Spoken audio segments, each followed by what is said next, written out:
El jueves 28, la concentración deportiva de Pichincha pomposamente tuvo la osadía de invitar a la convocatoria pública internacional Nuevo Estadio Olímpico Atahualpa. En la ceremonia se vio el total desconocimiento, por no decir ignorancia, del viceministro de Deportes David Jiménez y del actual interventor Rommel González. En programas anteriores hemos analizado con varios profesionales sobre este tema, que al parecer Jiménez y González están más perdidos que el hijo del Inver, o ya tienen algo estructurado. En las entrevistas realizadas por Amanecer Deportivo, ha quedado claro que el Atahualpa, si desea ser renovado, reconstruido o votado, debe cumplir las normas establecidas por la FIFA. Una de ellas, que los graderíos sean los más cercanos a la cancha.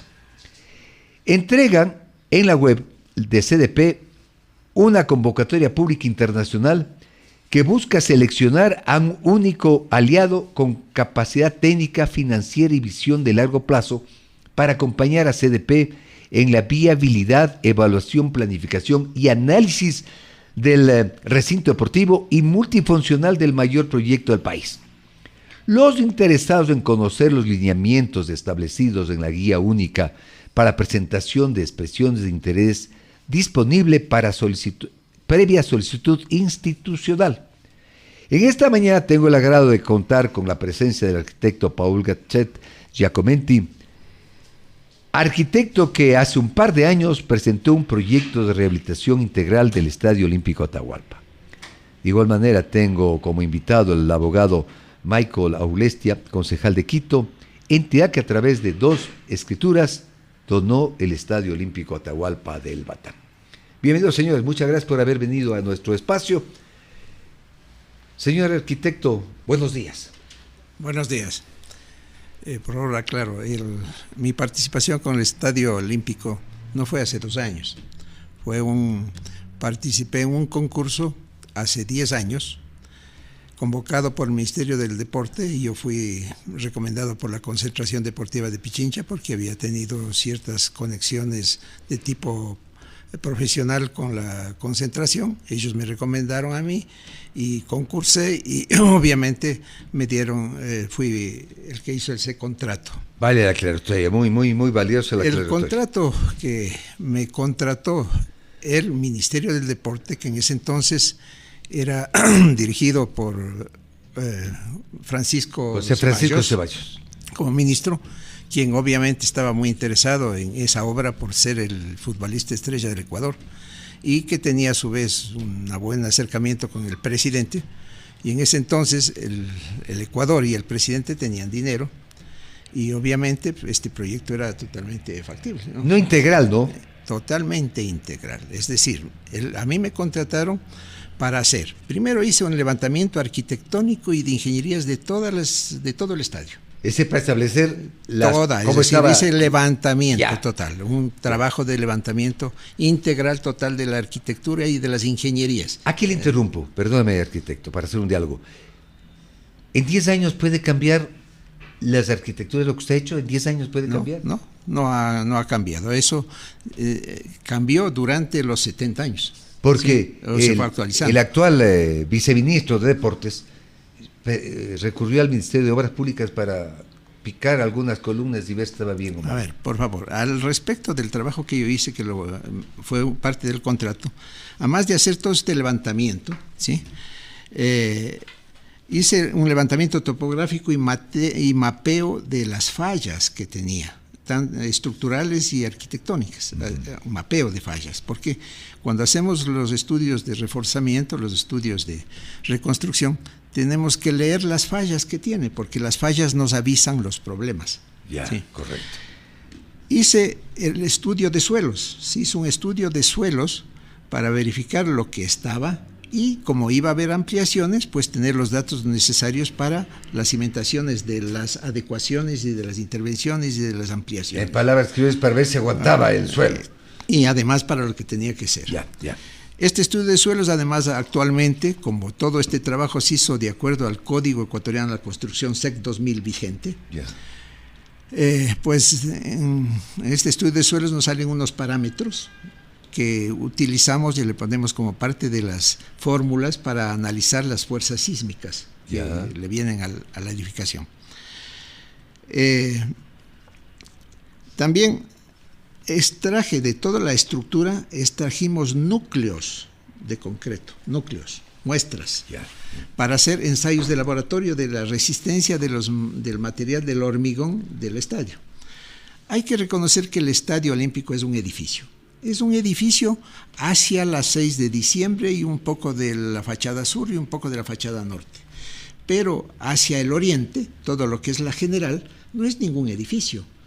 Ahí simplemente es la ladera que está excavada y los graderíos son un simple contrapiso sobre la ladera. El edificio está hacia la 6 de diciembre. En este edificio pues se sacaron las muestras de hormigón para analizar. Especialmente incluso sacamos unas muestras de hormigón en ciertas partes de esa platea en donde tuvo unos eventos de incendio. En la vida en la útil. Tribuna, sí. Una parte había una de eso, bodega más de o menos, muebles, algo como sí. un décimo del frente hacia el 7 de diciembre, pues se incendió y actualmente desde ese evento está puesta una estructura metálica de soporte debajo, ¿sí? Que lo pusieron como precaución. Justamente para saber cuánto fue el efecto de ese incendio, en esa ocasión se extrajeron muestras de alguna manera con dedicatoria a ese lugar, porque de alguna manera hay técnicas en las cuales dependiendo de la coloración que ha tomado el hormigón después de la temperatura, pues nos dicen a qué temperatura llegó el incendio, ¿sí? Según lo que estudiamos de esas muestras, el incendio no fue nada grave en cuanto a temperatura, porque la platea, pues algo inclinado que va hacia arriba, el calor del incendio simplemente se fue y se fue, no se atrapó en un espacio en donde va subiendo la temperatura. Entonces lo que ocurrió ahí fue que simplemente se tiznó, porque las temperaturas, según las muestras que sacamos, no llegó tal vez a 200 grados, y no a 2000, 3000, que generalmente es la preocupación de los bomberos. Al respecto de analizar esto, también se estudió con sondeos de ultrasonido las armaduras, las varillas que están dentro del hormigón, para saber los espaciamientos de los estribos, las cantidades de armadura que tiene esas estructuras, que obviamente son armaduras de varilla lisa, porque hace 70 años no había las varillas corrugadas. Eso está construido con varillas lisas, pero de alguna manera la filosofía de diseño con la cual se hizo esas estructuras preveían eso, es decir, en ese entonces los ingenieros diseñaban las estructuras con la teoría de esfuerzos de trabajo, en donde al acero le hacían trabajar a 0,4 FY, al 40% de la capacidad. No como ahora, que tenemos la filosofía de diseño de esfuerzos últimos, en donde al acero se le hace trabajar a FY. Entonces, porque ahora se le hace trabajar a FY, es muy importante el que las varillas sean corrugadas, ¿sí? Pero en ese entonces, en la filosofía con la cual se diseñó, al trabajar en menos, pues ya la garantía estaba solo en la adherencia química que se da en el rato del fraguado, ¿sí? Al estudiar las fallas que tenía, las grietas que tenía, no evidenciamos fallas que nos digan que tenían problemas de adherencia, ¿sí? Es decir, de alguna manera todos esos estudios se hicieron, ¿sí? Además, se hicieron estudios de vibración ambiental. Los ingenieros, para calcular las fuerzas sísmicas, calculamos la rigidez de la estructura y calculamos algo que se llama el periodo de vibración de la estructura, y según ese periodo de vibración de la estructura nos vienen las correspondientes fuerzas sísmicas. Eso de alguna manera se hace de una manera teórica, matemática, pero también hay una instrumentación que se le pone a la estructura y que, aprovechando la vibración ambiental, por ejemplo, este edificio ahorita se está moviendo, nosotros no lo sentimos, claro. Pero si pongo unos aparatos muy sensibles de lo que pasa un camión o un bus por la avenida, este edificio se mueve y se mueve con ese periodo. Esos aparatos sensibles, ¿sí? Eso se usó en el estadio, ¿sí? Y para calcular los periodos.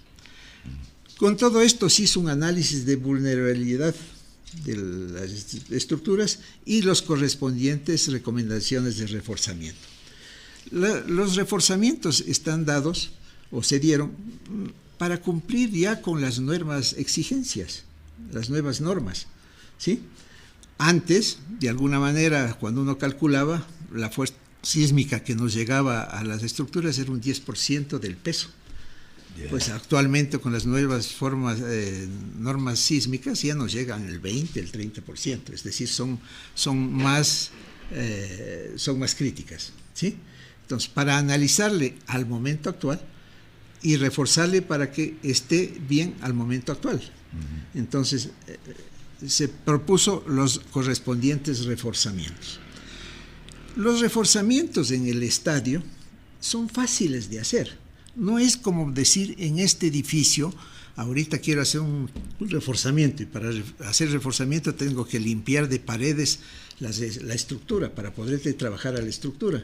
Y al limpiar eso destruyo baños, destruyo closets, destruyo puertas, etcétera. ¿Cómo reconstruir? ¿Sí? Entonces, le refuerzo a la estructura y me toca gastar un montón de dinero en todo el componente arquitectónico. En el caso del estadio, las estructuras son libres. Ahí están, se las ve. No hay nada que dañar. Es fácil y no tan caro reforzarle, ¿sí? Entonces, está hecha la propuesta de reforzamiento. En el camino ya vino todo el estudio arquitectónico, ¿sí? En el estudio arquitectónico, la primera parámetro con el que se hizo es poner en normas FIFA. ¿Sí? Normas FIFA. Podemos hacer una pausita para continuar y ya saludar también al concejal Michael Aulestia, que está con nosotros. Buenos días, Pablo. Buenos días, Paul. Placer estar con ustedes, a la audiencia. Para nada. Más bien, quiero mencionarle que han pasado cerca de 80 días desde que la concentración deportiva de Pichincha fue intervenida por el Ministerio, que nuestra defensa hacia el Estadio Olímpico, hacia los deportistas, tuvo sus frutos, y tal es así que se obtuvo una sentencia en la que se determinó que efectivamente el municipio de Quito estaba cometiendo una ilegalidad en expropiar este municipio, este Estadio Olímpico. Digo expropiar porque esa fue la figura que estaban utilizando, más allá de que quisieron darle algún tipo de tratamiento de revocatoria de comodato que no cabía, porque no era un comodato. No hemos bajado la guardia, hemos estado en permanente coordinación con la concentración, con la intervención de la concentración deportiva de Pichincha. Está apelada la resolución, ¿no? Por parte del Ministerio. No sé si por el Ministerio o por el municipio. Por el municipio, perdón, el municipio. Claro, sí. Pero el hecho de presentar una apelación no implica la suspensión de los efectos de la sentencia, y entonces debe continuar lo que han hecho. Yo debo entender que el municipio de Quito en este punto ya no debe tener ningún interés. De acuerdo, Pablo, a lo que conversábamos con usted hace un par de meses y en diferentes medios de comunicación, si lo que actualmente tiene el municipio de Quito no se puede hacer cargo, peor aún ahora que ya tienen una sentencia en torno al Estadio Olímpico, tengan determinado alguna cosa. Mire usted que cuando lo cierran y se hacen cargo como municipio de Quito, ni siquiera en ese mes lograron levantar las necesidades que tenía el estadio. Ahora bien, yo he podido conocer de ciertas actuaciones que ha tenido la intervención de la concentración deportiva de Pichincha, y en las cosas que han podido hacer en el estadio, ya vemos, no una renovación, una rehabilitación, una intervención integral, pero manito de gato. O sea, existen por ahí un par de cosas que han estado haciendo, al menos en la fachada del Estadio Olímpico Atahualpa, pero yo debo concordar con usted, con Paul, en torno a que esto debe ser un proyecto integral para la ciudad de Quito, que el Ministerio del Deporte, que inversionistas que estén interesados en que este espacio sea utilizado de la mejor forma puedan intervenir. Ahora, con respecto al municipio capitalino, a mí me temo que mañana vayan a hacer una intervención del Ministerio. ¿Quién tiene que aprobar los planos, lo que vayan a hacer? El municipio. Bueno, todos los temas, usted conoce que todos los temas que tienen que ver con intervenciones en esta ciudad constructivas, la planificación urbana, la planificación integral de la ciudad en el ordenamiento territorial, la política es que el municipio de Quito debe aprobar cierto tipo de intervenciones. Tengo entendido que ahora mismo la intervención de la concentración deportiva de Pichincha ya ha solicitado un par de permisos al municipio, al menos al Instituto Metropolitano de Patrimonio, porque como ustedes conocen, el Atlas, que está fuera del Estadio Olímpico, es catalogado como patrimonial para el municipio de Quito, y son los trámites que se deberán hacer, y que yo debo entender que el municipio, lejos de colocar trabas, dará las facilidades para que se pueda hacer una intervención integral en el estadio. Ahora le pregunto al arquitecto Paul Gach,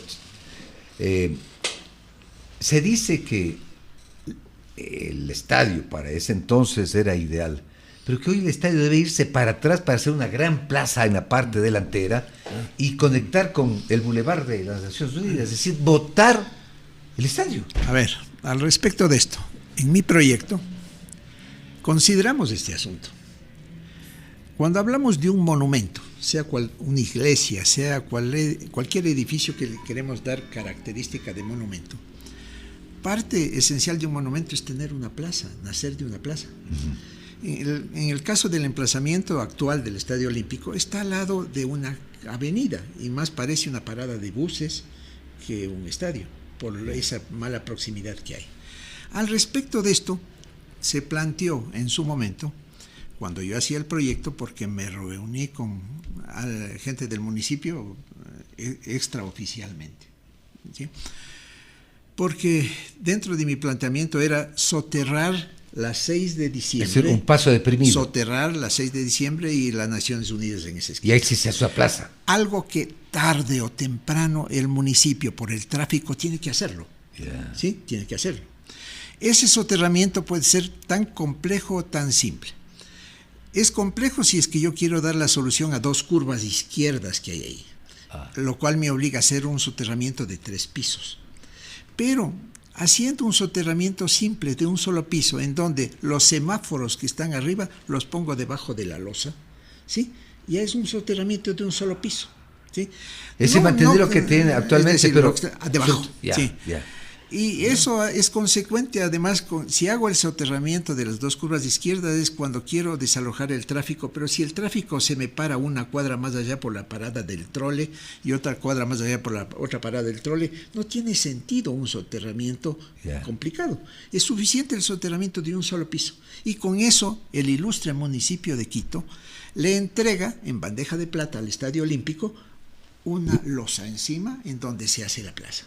¿Y dónde se ríen los carros que curvan hacia la... sucede lo mismo, exactamente lo mismo que está arriba, debajo, con los mismos semáforos. ¿Sí? Con eso, ya el municipio le colabora al estadio dándole lo que le hace falta para lucirse.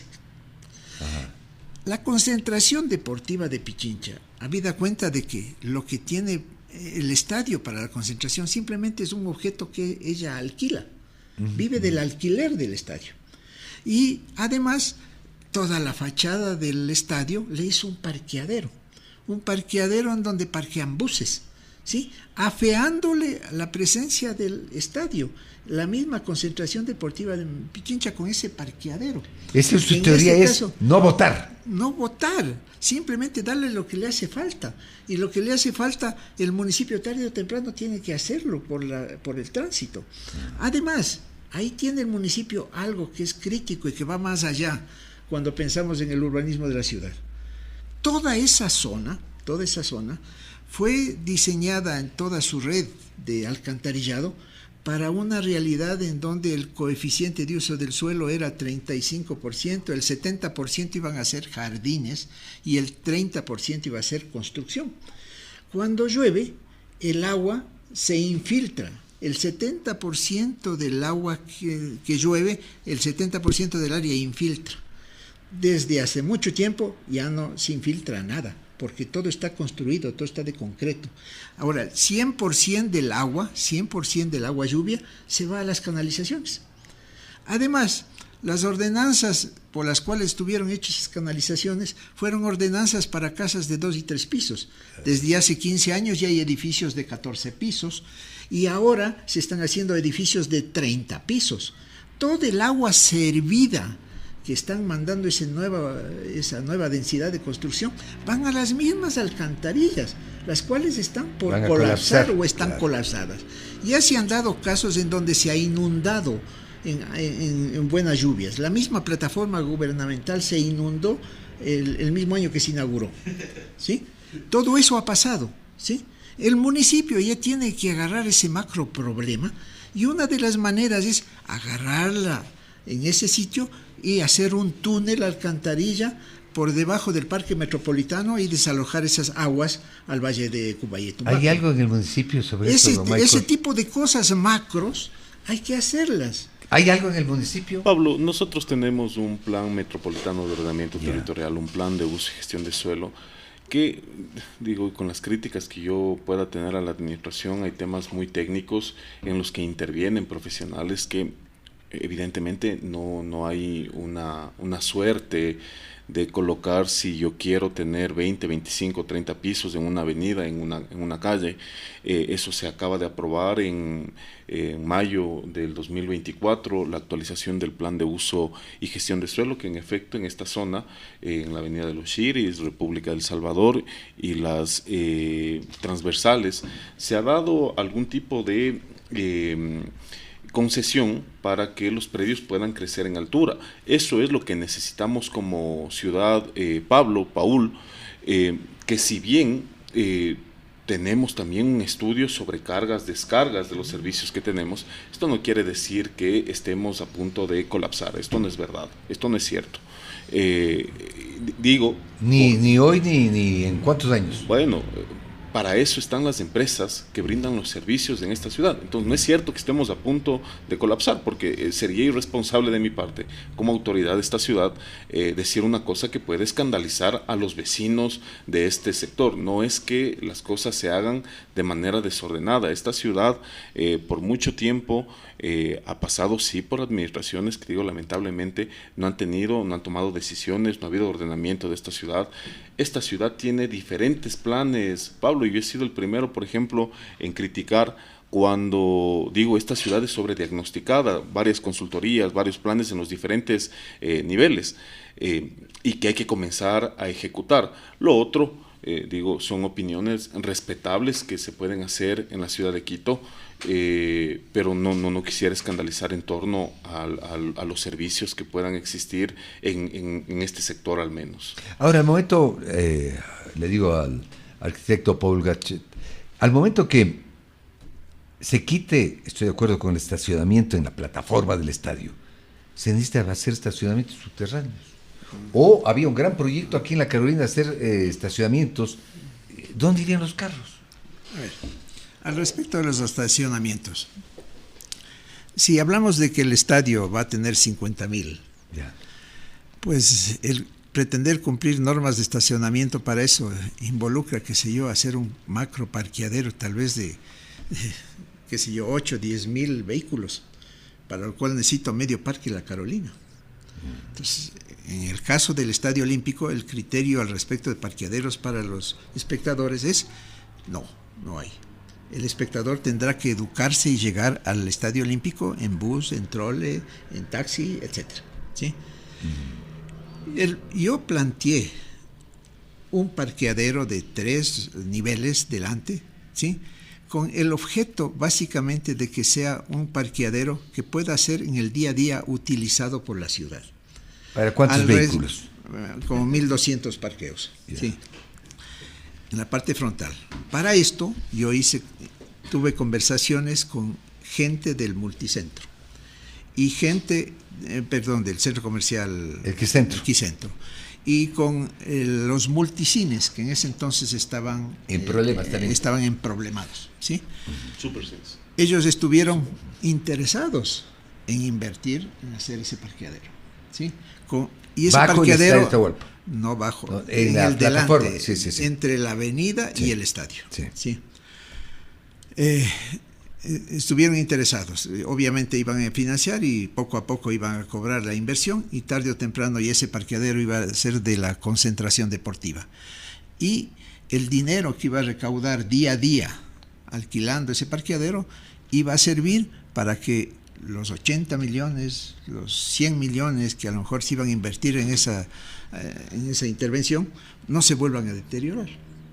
Tengan el dinero para que no se vuelva a deteriorar. Porque a mi modo de ver,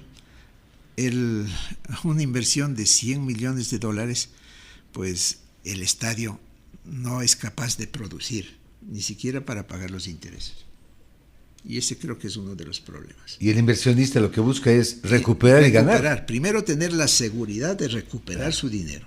Y segundo, el ganar en el camino. ¿Usted le ve una decisión política lo de la Atahualpa? Es decir, que no va a haber inversionistas. Yo el día lunes entrevisto a un arquitecto argentino especializado en estadios. Sí. El día de mañana. ¿Usted cree que...? Y él dice, los inversionistas primero somos gente que dudamos. Nos deben dar toda la credibilidad para hacer una inversión. Él dice que el proyecto de Atahualpa no le ve él para que vaya a haber inversiones. ¿Qué es usted, arquitecto? Yo les comento al respecto algo que yo he vivido en estos 10 años. Yeah. Por mi oficina han pasado 12 grupos o 12 personas averiguándome al respecto del estadio, ¿sí? Con la idea de que representaban o tenían contacto con entidades o personas que querían invertir. Obviamente, en vista de que yo tengo la propiedad intelectual de mi trabajo, ¿sí? Y soy un quiteño que quisiera que ese estadio esté bien, pues les he brindado todo tipo de información al respecto de lo que se pretendía hacer al respecto de eso, ¿sí? Estos grupos no han regresado. ¿Por qué? Porque seguramente fueron a analizar que esa inversión que tienen que hacer, ¿quién les garantiza el que se va a recuperar? El retorno. ¿Quién les garantiza? Si es que ustedes hacen un frío análisis de lo que gana la concentración deportiva con el alquiler de ese estadio. 1 millón anual. Si es que es 1 millón anual, fíjese usted, si es que hoy, digamos que la inversión sea 100 millones, ¿sí? Si hablamos de un préstamo blando de alguna institución, es 4% anual. Si es que es de banco, es 15% anual. Si digamos, por hacerle fácil los números, que sea un 10%. 10% de 100 millones son 10 millones. 10 millones anuales solo para pagar intereses. Y usted acaba de decir que produce solo uno. ¿Qué garantía tienen para pagar? Cuando yo hacía este proyecto, recuerden ustedes, había la modalidad de que había el ministro que hacía la obra de su ministerio, o el proyecto de su ministerio, y había un superministro. ¿Se acuerdan? En la época. Sí. Esa era la modalidad. Algunas veces con mi proyecto tuve que reunirme yo con ese superministro y con el equipo del superministro. Alguna vez una contadora me hizo una pregunta, que cómo está la rentabilidad del estadio, cómo se va a recuperar esa inversión, cómo está eso. Entonces yo le contesté diciendo que a mí me habían contratado para hacer planos arquitectónicos, estructurales, sanitarios, eléctricos, etcétera. No me contrataron para hacer un estudio económico-financiero. Pero con todo gusto iba a averiguar, iba a hacer que representantes, ya sea de la federación o ya sea de la concentración, les den luces al respecto de eso. Obviamente yo pregunté aspectos de eso en la concentración y no me dieron ningún dato. Pregunté aspectos de esos en la Federación Ecuatoriana de Fútbol, no me dieron ningún dato. Y a la siguiente reunión regresé a decir que esa inversión, a mi criterio, iba a ser por imagen del Ecuador. Así como en ese entonces se había traído por imagen el concurso de Miss Universo, así como en ese entonces se había tratado como imagen el alquilar una canción de los Beatles, ¿sí? Esta iba, a mi criterio, ser una inversión por imagen. Arquitecto Michael Oblestia, concejal, ¿qué le parece lo que dicen que la Plaza de Toros van a votar? Yo mantengo una teoría de que no se puede borrar la historia, que lamentablemente en Quito se está borrando casi todo. Aunque sea una cuestión sangrienta lo que se vio ahí, pero para que las futuras generaciones se den cuenta de lo que ha habido. ¿Cuál es la posición escuchada de la Plaza de Toros de los concejales?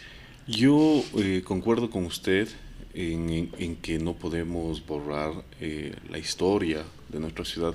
Mire, Pablo, a lo largo del tiempo, diferentes administraciones, gobiernos, se han empeñado en esta teoría de la anulación, de la cancelación de la identidad, de reconocer nuestro patrimonio, nuestra historia.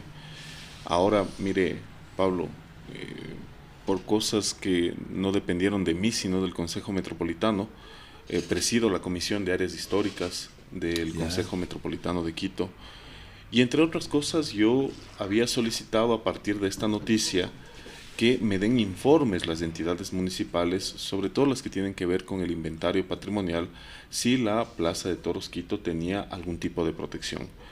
Y se genera una noticia a partir de lo que pudo haber dicho el gerente de la empresa de Hábitat y Vivienda a una periodista, y que aparentemente a criterio del gerente de la empresa de Hábitat y Vivienda se le sacó de contexto su entrevista. A la actualidad, no existe ningún trámite en el municipio de Quito, ni para derrocar, ni para un proceso de construcción nuevo en el predio de la Plaza de Toros Quito. Es una aclaración que hay que... Es decir, para derrocar también deben pedir permiso, no creo que yo coge y vote. Claro, así es, Pablo. No existe esto, y yo tuve que mencionarlo esto en mis redes sociales también, porque me había hecho eco de una entrevista que a criterio del gerente de la empresa de Hábitat de Vivienda le sacaron de contexto. Ahora bien, que si debe o no debe existir algún tipo de protección a este predio de la Plaza de Toros, yo creo que sí, pero también debemos dar algún tipo de certezas a los propietarios. Pablo, yo decía hace un momento, tenemos herramientas de planificación que han sido aprobadas en esta ciudad, el plan de uso y gestión de suelo, el plan metropolitano, que son el plan metropolitano de ordenamiento territorial, que son las normas que permiten de alguna forma tener certeza sobre los usos, clasificaciones del suelo en Quito. Y usted conoce lo que pasó, sin meternos mucho en el debate de los toros, si fue bueno o fue malo que se haya por consulta eliminado aquí en Quito. Desde el año 2012 la empresa Cito Tusa no ha podido tener los ingresos que tenían previo a este giro de negocio por el que fue construido la Plaza de Toros. Más allá de que se han podido, conozco por conocimiento general, que se han dado conciertos, eventos, pero no en la magnitud del giro de negocio que tenían. Entonces yo puedo decir, es lógico que los dueños, los propietarios, legítimamente estén pensando en otro proyecto que les permita compensar las pérdidas en todos estos años que ha sido mantener este predio. Eso por un lado. Por otro lado, creo que tampoco podemos enviar un mensaje equivocado a los propietarios, a los administrados, de que en cualquier momento el municipio de Quito puede cambiar las reglas, y esto más bien contribuya a un proceso de inseguridad jurídica. Me parece que es por ahí, Pablo, que nosotros debemos defender la memoria histórica, patrimonial de ciertas edificaciones en esta ciudad, que a lo largo de los años han ido construyendo esta identidad, este patrimonio, esa memoria. Lo debemos de hacer. Aquí ingresan diferentes instituciones, el Instituto Nacional de Patrimonio Cultural, el IMP por parte del municipio de Quito, la Comisión de Áreas Históricas y en efecto el Consejo Metropolitano. No quiero enviar el mensaje equivocado. También entiendo la posición de los propietarios de este predio, pero también creo que hay que elevar un debate en la ciudad, y que el municipio de Quito, en el caso que quiera proteger este predio, sí debería tener algún tipo de compensación con los propietarios que deben estar pensando que ahí tienen una pérdida lejos del giro de negocio que les fue suspendido por la consulta popular. El municipio de Quito puede expropiar pagando el justo precio. Lo podría hacer, este es un proceso. Ese es un proceso. Problema, el justo precio. No, el justo precio, digo yo, claro. Sí. Porque yo estoy en campaña, perdóname. Si la empresa que ganaba, dicen 30 millones en cada año, que ahora no ganan ni remotamente ese valor, bueno, yo creo que es algo nuestro, patrimonial, que lamentablemente los quiteños ya no valoramos lo que tenemos. Paguemos el justo precio. Como dice el arquitecto, el justo precio. ¿Cuánto representa en este momento ya la plaza? No, el terreno. Pablo, yo le voy a colocar en otros términos. Ya. Mire usted el predio que está atrás de la Plaza de Toros Quito. El del municipio. Sí, le pertenece al municipio. Ya. 2 años y medio de esta Botado. administración que nos han venido ofreciendo el famoso Quitopía. Quitopía se llama este proyecto, Quitopía, que no lo han podido hacer. Para ir a un proceso de expropiación, primero hay que declararlo en utilidad pública. Para declararlo en utilidad pública yo debo tener un proyecto que voy a hacer ahí.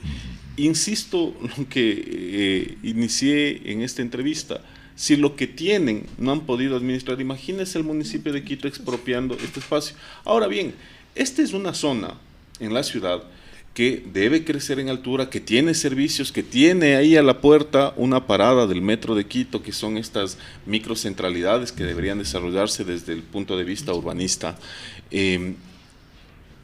Si hay algún proyecto inmobiliario que se quiera hacer ahí, creo que se debería aprovechar toda esta zona y medio sincerar desde la administración municipal si van a lograr o no van a lograr hacer este proyecto Quitopía. Y ese sí podría ser, de alguna forma, algún tipo de compensación que se pueda hacer. Dale, vean, señores de la plaza, tengan ustedes ese terreno y hagan lo que empiecen a hacer. Algún tipo de compensación. Es así.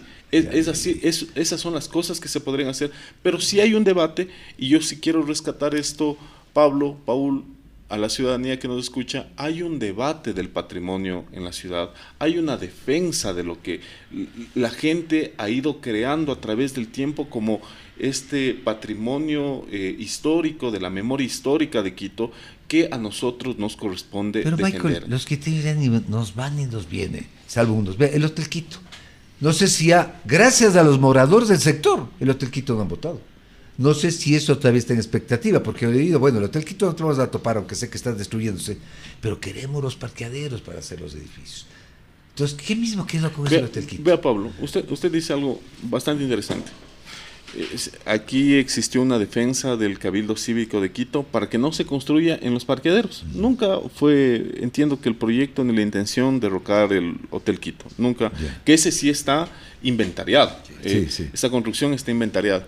Vaya a ver en qué condiciones está, Pablo. Sí, se está destruyendo. Porque nosotros aquí podemos tocar la mesa fuerte y decir, no me van a derrocar el Hotel Quito, pero vaya a ver las condiciones y si se está dando algún tipo de mantenimiento a las instalaciones. Y digo, a veces podemos ser extremadamente radicales en la defensa de ciertos espacios y en otras muy laxos. Pero no tiene potestad el municipio de ver precisamente que está bien. Yo me acuerdo que hace muchos años obligaba al municipio a pintar las casas del centro histórico de blanco y azul añil. No tiene potestad el municipio de ver, vea, esto está, no sé, multas, tanta ordenanza que tiene el municipio que no sé si habrá una de esas. Una vez que son inventariados, entran dentro del inventario, son patrimoniales, porque hay una diferencia en esto. El municipio de Quito, a través del Instituto Metropolitano de Patrimonio, en efecto que tiene esta potestad de revisar en qué condiciones se están manteniendo o no. Recuerde usted que en el gobierno correísta se elimina el FONSAL, que era este fondo de salvamento que ayudaba para que estos bienes patrimoniales estén en conservación. A mí me apena mucho, le digo ahora en la Comisión de Áreas Históricas, recibir diferentes proyectos de intervención, edificaciones abandonadas en el centro histórico de Quito, que le pongo un dato, que gran parte de esas edificaciones abandonadas en el centro histórico le pertenecen al Estado. Y digo, Estado, gobierno central, IES, municipio de Quito, y lamentablemente, tenemos un candado constitucional que estos bienes patrimoniales no pueden ser enajenados. Como no pueden ser enajenados y no hay los medios, los recursos tampoco para su mantenimiento. Es decir, si hay una empresa que está interesada en eso, no pueden entregar. Hay un candado constitucional que no permite enajenar estos bienes patrimoniales, que es parte de una propuesta que hemos levantado. Digo, entendiéndose bien que pueden existir intereses de ciudadanos, de privados que quieran rehabilitar, conservar estos espacios, como pasa en cualquier ciudad del mundo. Cuidado, satanizan esto lo que voy a decir. Hemos preparado una propuesta de enmienda constitucional para que esto pueda ser enajenado. Hay proyectos, hay la semana anterior vino el ex decano de la Facultad de Arquitectura y él dijo eso. hay muchos empresarios que están interesados en hacer, pero nos deben dar facilidades, pero está todo prohibido. ¿Qué le parece, señor arquitecto Paul Gachet? Bueno, cuando hablamos de bienes patrimoniales, unos son los que están regados por la ciudad y otro es el centro histórico. El centro histórico tiene en sí mismo, a mi criterio muy personal, un grave problema. Y es que es demasiado grande. Nuestro centro histórico, el área catalogada como centro histórico de Quito, a mi criterio personal es demasiado grande. ¿Desde dónde está establecido en este momento? Si usted compara centros históricos como de otras ciudades como Lima, Bogotá, pues nuestro centro histórico es 10 veces más grande y obviamente 10 veces más difícil de mantener. ¿Sí? 10 veces más difícil de ponerle bien. Entonces yo creo que primero hay que dosificarle adecuadamente a ese centro histórico en términos de su tamaño. Reordenar, ¿sí? O reubicar. No sé. Además, de alguna manera, si algo tiene de bueno todo el centro histórico es de que la infraestructura que está debajo es de una ladera y esa ladera pues conduce, gracias a la buena ley de la gravedad, las aguas servidas adecuadamente hacia las quebradas. Entonces, las edificaciones pueden crecer en densidad, con tranquilidad, respetando obviamente las fachadas, que se respeten las fachadas, pero que a su interior haya una intervención bastante drástica, haciéndole ya usos más adecuados. ¿Y cuál sería su idea, señor arquitecto, en cuanto se refiere a la dimensión? La 24 de mayo ¿hasta dónde? Hagamos una especie de mapeo. Digamos, por decir algo, si hablamos hacia el Pichincha, pues que se acabe... ¿En el occidental? No. ¿Mucho? Mucho más antes, ¿sí? Porque si usted chequea las edificaciones, por ejemplo, las edificaciones atrás de lo que era el colegio Simón Bolívar, ¿sí? Ya esas casas del centro histórico no fueron hechas por el arquitecto Rousseau. En la cuenca se refiere. Sí, ya no eran casas, eran ya los suburbios de la ciudad. Y por ende son casas que no tienen valor arquitectónico. Primera vez que escucho esto, concejal. ¿Usted ha escuchado esto? Si es que usted ve las casas alrededor de la plaza de San Francisco, claro, ¿sí? Claro. Tenemos todo eso. Pero en buena parte de ahí ya las casas que estamos preservando son casas que no tienen valor, ni siquiera de cuando fueron hechas. ¿Sí? Yo tuve la oportunidad de participar por el VIDA en un proyecto que hizo el gobierno, en donde quisieron llevar embajadas al centro histórico. ¿Sí? Al Simón Bolívar era uno de esos, al colegio Simón Bolívar, sí. Por ahí llevaron embajadas que iban a darle a la Embajada de México, a la Embajada de Palestina, a la Embajada de El Salvador, a la Embajada de... Iban a darles a esas embajadas, ¿sí? Y la casa que le iban a dar al embajador de México estaba 2 cuadras arriba del Simón Bolívar. De la cuenca. ¿Sí? Era una casa en donde el señor embajador no iba a tener ni siquiera parqueadero. El señor embajador iba a dejar el carro en el Carrizán y subir unas 4 o 5 cuadras a pie. Una locura. Ya le veo al embajador subiendo. El señor embajador de México tiene su casa de residencia en la urbanización Campo Alegre, casa con piscina y lindos parques para hacer las recepciones típicas de un embajador. Pues ahí nos topamos con que habían casas que no merecían la pena, es decir, ahí adentro no había qué merecía ser preservado. ¿Sí? Entonces por eso hay que dosificarle al centro histórico.